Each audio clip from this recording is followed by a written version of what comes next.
யார் யாரோ வாழ்வீரே சிலுவையை கண்டீரோ, சிலுவைக்காய் பணி செய்ய வாரீரோ. கிறிஸ்துவுக்குள் பிரியமானவர்களே, மரணத்தை ஜெயித்து உயிரோடு எழுந்த ஆண்டவர் இயேசு கிறிஸ்துவின் நாமத்தினாலே SMPM NGPM மிஷனரி இயக்கத்தின் சார்பில் எழுந்து கட்டுவோம் வாருங்கள் என்கிற நிகழ்வுக்கு உங்களை அன்போடு கூட வரவேற்கிறோம். தேடுகிற நிம்மதி இயேசுவில் உண்டு என்கிற செய்தியை நம்முடைய தேசத்தவர்களுக்கு சொல்லுகிற இந்த ஆத்தும ஆதாய பணியிலே நாங்கள் ஈடுபட்டிருக்கிறோம். அன்புக்குரியவர்களே, இந்த இயக்கத்தில் NGPM என்கிற துணை நிறுவனத்துக்கு ATG எக்ஸப்ஷன் இருக்கிறது. உங்கள் எண்ணிக்கைகளை அந்த அக்கௌண்ட்டுக்கு நீங்கள் அனுப்பினீர்கள் என்றால் அதில் நாம் ATG, அதாவது பல்க் டொனேஷன், ஆலயம் கட்டுவது, விடுதி கட்டுவது போன்ற காரியங்களில் நாம் அதை கிளைம் செய்து கொள்ளலாம். அருமையானவர்களே, இந்த நாட்களில் கிறிஸ்மஸ் நிகழ்வுகள் நாம் வட மாநிலங்களில் நிறைய இடங்களில் ஒழுங்கு செய்வோம். இப்படி கிராமங்கள் தோறும் கிறிஸ்மஸ் நிகழ்வுகள் ஒழுங்கு செய்கிறது மூலம் கிராம தலைவர்கள், கிராமத்தில் இருக்கிற பூஜாரிகள், அதோடு கூட அரசியல் தலைவர்களை அழைத்து அவர்களுக்கு கொடுக்க வேண்டிய கனத்தை கொடுத்து இந்த விழாவை நாம் நடத்துவோம். அது மாத்திரமல்ல, மிஷினரிகளுக்கும் ஆதிவாசி குழந்தைகளுக்கும் ஒரு கிறிஸ்மஸ் வெகுமதியை நாம் கொடுக்க வேண்டும். ஜெபித்து கொள்ளுங்கள். இவ்விதமான விழாக்களை நடத்துவதற்கு, கிறிஸ்மஸ் வெகுமதிகளை கொடுப்பதற்கு ஒரு மிஷினரிக்கு 3000 ரூபாய் வேணும், ஆதிவாசி குழந்தைக்கு 600 ரூபா வேணும். நீங்கள் ஜெபம் பண்ணி கொள்ளுங்கள். அருமையானவர்களே, எங்களுடைய பத்திரிகை நாம் அனுப்புகிறோம் இல்லையா, ஆத்துமாவை தேடி என்று சொல்லி, இந்த பத்திரிகையோடு கூட ஒரு கிறிஸ்துமஸ் வெகுமதி கவரை வைத்து அனுப்புகிறோம். ஆண்டவரால் ஏவப்பட்டவர்கள் அந்த கவரில் உங்களுடைய காணிக்கைகளை வைத்து நேரடியாக நம்முடைய தலைமை அலுவலகத்திற்கு நீங்கள் அனுப்பி வைக்கலாம். அதோடு கூட நீங்கள் கொடுக்கிற காணிக்கைக்கு நாங்கள் ரசீதியை அனுப்பி விடுவோம். அருமையானவர்களே, ஒவ்வொரு தொழில் செய்கிறவர்களுக்கு என்று சொல்லி நாங்கள் ஒரு காணிக்கை பெட்டி வைத்திருக்கிறோம். அருமையானவர்களே, நம்முடைய வீடுகளில் அடையாளங்கள், அற்புதங்கள், வியாதிகள் சுகமாகும்போது, பிள்ளைகளுக்கான நல்ல காரியங்கள் நடக்கும்போது, அருமையானவர்களே, நாம் இந்த சேமிப்பெட்டியில் காணிக்கைகளை எடுத்து வைத்து கர்த்தருக்கு நன்றி செலுத்தலாம். நீங்கள் கொடுக்கிற காணிக்கைகள் அப்படியே நாம் கிராமங்களில் ஆலயங்கள் கட்டுவதற்கு நாம் இதை பயன்படுத்துவோம். இல்லை, அநேகர் இந்த நிகழ்வுகளை பார்த்து ஊழியங்களுக்காக ஜெபிக்கிறீர்கள். கர்த்தருடைய வருகையில் வெறுங்கையோடு போகக்கூடாது, ஒரு கூட்ட ஆத்மாக்களோடு செல்ல வேண்டும் என்று சொல்லி ஜெபித்து உங்களால் ஏன்ற காணிக்கைகளை அனுப்புகிறீர்கள். உங்களுக்காக நாங்கள் நன்றி சொல்லுகிறோம். நீங்கள் கொடுக்கிற காணிக்கையின் மூலம் 197 மிஷினரிமார் பணித்தளங்களில் வேலை செய்கிறார்கள். 250 ஆதிவாசி குழந்தைகள் விடுதிகளில் தங்கியிருந்து படிக்கிறார்கள். அருமையானவர்களே, அது மாத்திரமல்ல, இதுவரையிலையும் ஆண்டோட கிருபையினாலே 460 புதிய கிராமங்களில் நாம் சபைகளை உருவாக்கி இருக்கிறோம். சுமார் 3850 பேரை திருமுழுக்கு மூலம் கிறிஸ்துவின் ராஜ்யத்துக்குள்ளாக முதல் தலைமுறை கிறிஸ்தவர்களாக எழுப்பியிருக்கிறோம். ஆகவே உங்களுடைய ஜெபம் எங்களை ஊக்குவிக்கிறது. அருமையானவர்களே, கடந்த வாரத்தில் நாங்கள் பஞ்சாப் சென்று அங்கே 2 ஆலயத்தை பிரதிஷ்டை செய்தோம். நேபாள் நாட்டில் 25ஆம் தேதி ஒரு ஆலயத்தை நாங்கள் பிரதிஷ்டை செய்தோம். ஆண்டவரின் கிருபையினாலே பஞ்சாபில் அருமையானவர்களே, நாங்கள் பிரதிஷ்டை செய்த ஆலயத்தை உருவாக்குவதற்கு தேவனால் பயன்படுத்தப்பட்டவர் குரு நானக் என்ற ஒருவர். இவர் அந்த சீக்கிய மத குரு. அவர் அங்குள்ள அந்த மடாலங்களில் சென்று அந்த வேதத்தை போதிக்கிறவர், அதை வாசிக்கிறவர். அவர் இதை வாசிக்கும்போது தான் அதில் நிறையா இயேசு கிறிஸ்துவனுடைய போதனைகள் இருக்கிறதே பார்த்தார். அது மாத்திரமல்ல, மிகவும் பக்தி மார்க்கத்தில் இருந்தார். வீட்டில் பயங்கர வறுமை, பிள்ளைகளுடைய சரீரத்தில் வியாதி, மனைவிக்கு வியாதின்னு சொல்லி மிகவும் கொடுமை. ஆனால் அப்படிப்பட்ட நேரத்தில் அவர் யோசித்ததெல்லாம், நான் எவ்வளோ பக்தியோடு இந்த கடவுளுக்கு உண்மையாக நான் சேவை செய்கிறேன், இந்த குருவுக்கு உண்மையாக இருக்கேன், ஆனால் என் வீட்டில் மட்டும் இன்னும் ஒரு பிரச்சனை மாறலையே, அசுத்தாவின் தொல்லை இருக்க அப்படிங்கிறத யோசிக்கும்போது தான் அவருக்கு இயேசு கிறிஸ்துவின் நற்செய்தி சொல்லப்பட்டது. அன்புக்குரியவர்களே, இந்த பைபிளை வாங்கி வாசிக்கும்போது அவருடைய மனதில் வந்த ஒரு காரியம், சீக்கிய மார்க்கம் உருவாகும் காலத்துக்கு முன்னமே இயேசு கிறிஸ்துவனுடைய போதனை இருக்கிறது என்று சொல்லி அந்த போதனைகளெல்லாம் வாசித்து, இதில் இருக்கிறது தானே அதில் இருக்கிறது அப்படின்றா, இதில் இருந்தால் அதில் எழுதியிருக்காங்க அப்படின்னு நினச்சி, அருமையானவர்களே, முதல்ல நம்முடைய மிஷினரியோடு சேர்ந்து ஜெபம் பண்ணும்போது என்ன நடந்துச்சுன்னா, ஒரு வல்லமையை உணர ஆரம்பித்தார். அருமையானவர்களே, அடிக்கடி குடிக்க போயிடுவார். அதுக்கப்புறம் குடிக்கணுங்கிற எண்ணம் அவரை விட்டு மாற ஆரம்பிச்சிச்சு. அது மாத்திரம் இல்லை, வீட்லேயும் கொஞ்சம் கொஞ்சமாக விடுதலையை பார்க்க ஆரம்பித்தார். நல்லா தூங்க ஆரம்பித்தார். அதுக்கப்புறம் தான் அவருடைய மனசில் என்ன நினைச்சான், இந்த இயேசுவை முழு இருதயத்தோடு பின்பற்ற ஆரம்பித்தார். இனி வேறு எந்த மார்க்கத்துக்கும் போகக்கூடாதுன்னு சொல்லி தீர்மானிச்சிட்டா நிச்சயம் அவருடைய ஆசீர்வாதம் கிடைக்கும்னு சொல்லி அருமையானவர்களே, ஞானஸ்நானம் எடுத்து சபையில் அங்கமானார். அவருடைய சொந்த இடத்துல ஒரு ஆலயம் கட்டியிருந்தார். அதுதான் நாங்கள் பிரதிஷ்டைக்காக போயிருந்தோம். அருமையானவர்களே, ஏன் உங்கள் மத்தியில் சொல்கிறேன்னா, வாழ்வு தோறும் ஆண்டவர் இயேசு கிறிஸ்து. அதே போல் நேபாள் நாட்டிலே நாங்கள் சென்று அங்கேயும் காகட்ரா என்கிற கிராமத்திலே ஒரு ஆலயத்தை பிரதிஷ்டை செய்தோம். அருமையானவர்களே, அந்த தாலுகாவிலேயே நம்ம கட்டி முடித்திருக்கிறதா முதல் தேவாலயம். அருமையானவர்களே, அந்த அந்த மாதிரி ஒரு பில்டிங் அங்கே கிடையாது. என்றாலும் அதை ஸ்பான்சர் பண்ணுறவங்க இன்னும் கொஞ்சம் உயரமாக போர்ட்டிக்கோ இன்னும் கொஞ்சம் நல்லா பண்ணியிருந்தா இன்னும் அழகாக இருக்கும்னு சொல்லி சொன்னாங்க. அருமையானவர்கள், அது முதல் ஆலயங்கிறதுனால அதற்கு மேலே செய்ய முடியல. இனி வருங்காலங்களில் கட்டுகிற ஆலயங்களை மிக சிறப்பாக கட்டுவோம் என்று சில அவரிடத்தில் சொல்லி முடிந்த அளவுக்கு ஃப்ரண்ட் எலிவேஷனை தூக்கி அதோடு கூட அந்த போர்ட்டிக்கோவை நம்ம போட்டுருவோம் அப்படின்னு சொல்லியிருக்கிறோம். என் அன்புக்குரியவர்களே, நாம் செய்கிற இந்த ஊழியத்தின் மூலம் கர்த்தராகிய இயேசு கிறிஸ்துவின் நாமம் மகிமைப்பட்டு கொண்டிருக்கிறது. அருமையானவர்களே, ஆலயம் இல்லாத இடங்களில் நம்ம ஆலயம் கட்டுறோம். கோயில் இல்லாத இடத்துல குடியிருக்கக்கூடாதுன்னு சொல்லுவாங்க இல்லையா? ஒரு கிராமத்துக்கு ஒரு கோயில் வைத்தால் அந்த கிராமத்துக்கே ஒரு ஆசீர்வாதம், அந்த கிராம மக்களுக்கே ஒரு விடுதலை கொடுக்குற இடம். ஆகவே அருமையானவர்களே, ஆண்டவர் சித்தமான வருகிற மார்ச் மாதத்துக்குள்ளே இன்னொரு 50 மிஷினரி அனுப்பணும். மார்ச் மாதத்துக்குள்ளே இன்னொரு 25 இடத்துலையாவது ஆலயம் கட்டி நம்ம பிரதிஷ்டை செய்யணும். இதுக்காக ஜெபம் எடுங்க. ஒரு 100 குழந்தைகளை நம்ம புதுசாக எடுக்கணும். இதுக்காக நீங்கள் ஜெபித்துக்கொள்ள அன்போடு கூட கேட்கிறேன். நம்ம தேசத்துக்கு ஏன் மிஷினரி அனுப்பணும்னு சொல்லி கேட்டிங்கன்னா, ஜனங்க தெய்வத்தை தேடி அலைகிறார்கள், விடுதலையை தேடி அலைகிறார்கள். நீங்கள் தேடுற விடுதலை இயேசுவின் இடத்துல இருக்குது. அன்புக்குரியவர்களே, இந்த செய்தியை நாம் தொடர்ந்து எல்லாரும் கரங்கோர்த்து உற்சாகமாக செய்வோம். அருமையானவர்களே, ஒரு ஆலயம் கட்டுவதற்கு பக்கா ஆலயம் கட்டுறதுக்கு 7 லட்ச ரூபா வேணும். கொஞ்சம் ஸ்மாராக கட்டுறதுக்கு 5 லட்ச ரூபா போதும். அருமையானவர்களே, 3 லட்ச ரூபாயில் கச்சா ஆலயம் கட்டுகிறோம். அருமையானவர்களே, நேபாளில் ஷெட்டு மாதிரி போடுறதுக்கு 2 லட்ச ரூபா தேவை. ஆகவே ஆண்டவர் உங்களை நடத்துகிறபடி இந்த ஊழியங்களில் ஈடுபடுங்கள். எங்களுடைய வங்கி எண்ணை குறித்து வைத்துக் கொள்ளுங்கள். நெகேமியா new generation partaker movement, state bank of India, account number 42 17 80 20 691, IFSC code SPIN 0061767.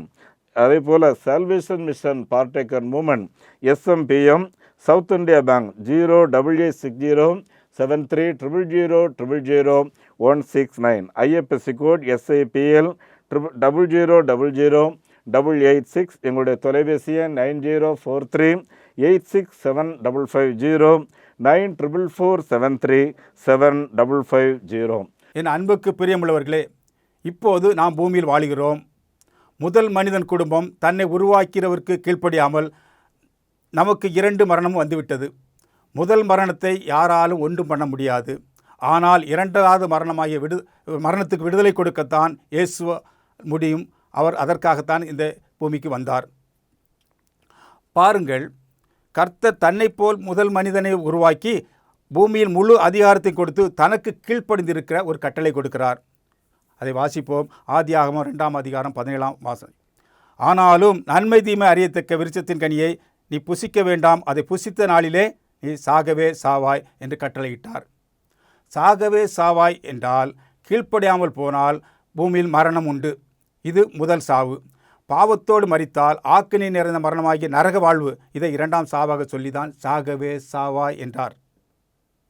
இந்த 2ஆம் சாவாகிய ஆக்கினை மரணத்திலிருந்து மீட்டுக்கொள்ள இயேசு வந்தார். வந்தவர் சொல்லுகிறார், வாசிப்போம். லூக்கா 19ஆம் அதிகாரம் 10ஆம் திருவார்த்தை. இழந்து போனதை தேடவும் ரட்சிக்கவும் மனுஷகுமாரன் வந்திருக்கிறார் என்றார். இழந்து போனதை தேடவும் ரட்சிக்கவும் மனுஷகுமாரன் வந்திருக்கிறார். என்ன இழந்து போனார்? கர்த்தர் பூமியில் உள்ள யாவையும் தன் வாயின் வார்த்தையினாலே உருவாக்கி அவைகளை ஆண்டு கொள்ளவும் தம்மோடு உறவாடவும் மனிதனை தன் கருத்தாலே உருவாக்கி தன் ஜீவ ஆவியை ஊதி ஜீவனை கொடுத்து பூமியின் சகல அதிகாரத்தையும் மனுஷன் கையில் கொடுக்கிறார். ஆனால் மனிதன் ஒன்றுமில்லாமல் இருந்த பிசாசுக்கு கீழ்ப்படிந்து தனக்கு கொடுத்த அதிகாரத்தை அவனுக்கு விட்டுவிட்டதால் கர்த்தரை விட்டு பிரிந்து விட்டான். கர்த்தர் கீழ்ப்படியாமல் பிசாசு கீழ்ப்படிந்தனால அவன் கர்த்தரை விட்டு பிரிந்து விட்டான். அதைத்தான் இழந்து போனேன் என்கிறார். அதிலிருந்து மீட்டெடுத்து ரட்சிக்கத்தான் இயேசு இந்த பூமிக்கு வந்தார். வந்தவர் நம்மை மீட்க நமக்கு ஒரு கட்டளை கொடுக்கிறார். யோவான் 15ஆம் அதிகாரம் 12ஆம் திருவார்த்தை. நான் உங்களில் அன்பாயிருக்கிறது போல நீங்களும் ஒருவருக்கொருவர் அன்பாயிருக்க வேண்டும் என்பதே என்னுடைய கற்பனையாயிருக்கிறது. நான் உங்களில் அன்பாயிருக்கிறது போல நீங்களும் ஒருவருக்கொருவர் அன்பாயிருக்க வேண்டும் என்பதே என்னுடைய கற்பனையாயிருக்கிறது. இயேசு நம் மீது என்ன காரியமாய் அன்பாயிருக்கிறார்? நமக்கு பரம வாழ்வு கொடுக்க. அப்போது அவர் சொன்னபடி நாம் ஒருவருக்கொருவர் அன்பாயிருந்தால் அவர்களையும் பரம வாழ்வுக்கு ஆயத்தப்படுத்துவதுதானே நாம் அவர்கள் மீது கொண்டுள்ள அன்பு. அதற்கு தான் நாம் படித்த வார்த்தைக்கு முன் வார்த்தையிலே சொல்லியுள்ளார். வாசிப்போம். யோவான் 15ஆம் அதிகாரம் 8ஆம் திருவார்த்தை. நீங்கள் மிகுந்த கனிகளை கொடுப்பதினால் என் பிதா மகிமைப்படுவார், எனக்கு சீசராயிருப்பீர்கள். கனி கொடுப்பது என்றால் உலக மனிதர்களை தேவ மனிதர்களாக மாற்றுவது. இது அவர் கற்பனை. இதை நிறைவேற்றினால் அவர் அன்பிலே நிலைத்திருப்போம் என்றும் சொல்லுகிறார். வாசிப்போம். 15ஆம் அதிகாரம் 10ஆம் வசனம். நான் என் பிதாவின் கற்பனைகளை கைக்கொண்டு அவருடைய அன்பிலே நிலைத்திருக்கிறது போல நீங்களும் என் கற்பனைகளை கை கொண்டிருந்தால் என்னுடைய அன்பிலே நிலைத்திருப்பீர்கள். அப்போது பிதாவுக்கு கற்பனையை ஏசப்பா கை கொள்கிறாரு. அப்போ ஏசப்பா கற்பனை யார் கை கொள்ளணும்? நாம் கை கொள்ளணும். அப்போது அவருடைய அன்பிலே நாம் நிலைத்திருப்போம்.